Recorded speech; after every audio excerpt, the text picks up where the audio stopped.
Hey, amazing teachers, let's talk about grading. Something can be, less than fun teaching, right? But what if I told you there's a way to make it visual, engaging, and even a little fun? Enter the world of emoji grading. Emojis can represent different levels of proficiency in a way that's clear and approachable for students. For example, you could use a target to signify goal achieved, or yellow for almost there, and a hammer and a wrench for needs improvement. Imagine handing back assignments where students instantly see where they stand without wading through tons of written feedback. It's visual, it's relatable, and most importantly, it's stress-free for both you and your students.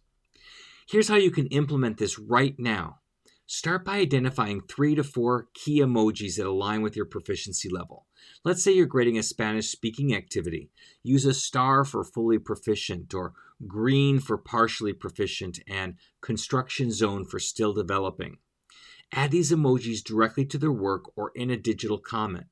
Pair them with one quick sentence like, "Great job expressing yourself in complete sentences," or "Work on subject-verb agreement next time."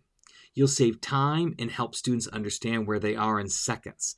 Best of all, they'll likely enjoy the feedback process even more. Oh, and before you go, want to level up your teaching game even more?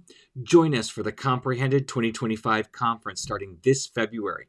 It's packed with actionable ideas like this one to transform your classroom. Grab your pass at mm.us/conference and get ready to reimagine what's possible in language teaching. Let's make this year your best teaching year yet.